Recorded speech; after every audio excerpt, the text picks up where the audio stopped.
It describes a fundamental urge to drive latent in the soul of European man and active in a few exceptional Europeans.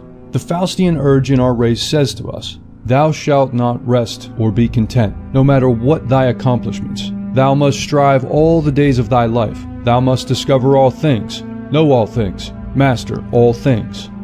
European man's Faustian urge is quite different from the urge in the Levantine soul to accumulate, to possess, the craving to pile up money beyond all reason, the lust for personal aggrandizement.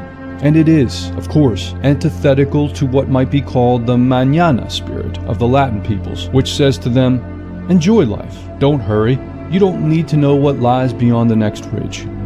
It's the source of both our basic restlessness as a race and our basic inquisitiveness. It is what makes adventurers of us, drives us to risk our lives in venues which can bring us no conceivable material benefit.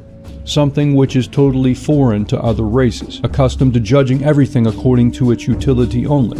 It is the Faustian urge which has made our race the preeminent race of explorers, which has driven us to scale the highest mountains and lands inhabited by men of other races, who have been content to remain always in the valleys.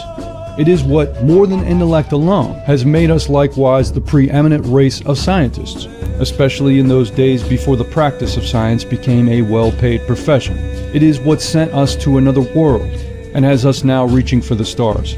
But the Faustian urge is also more than all these things. It raises those imbued with it above the economic men, who, in the eyes of Western politicians and Eastern commissars, of labor bosses and captains of industry, of neoliberal Democrats and conservative Republicans alike, are the sole denizens of the earth. It makes of man more than a mere consumer or producer. It is, more than anything else, the manifestation of the divine man's soul.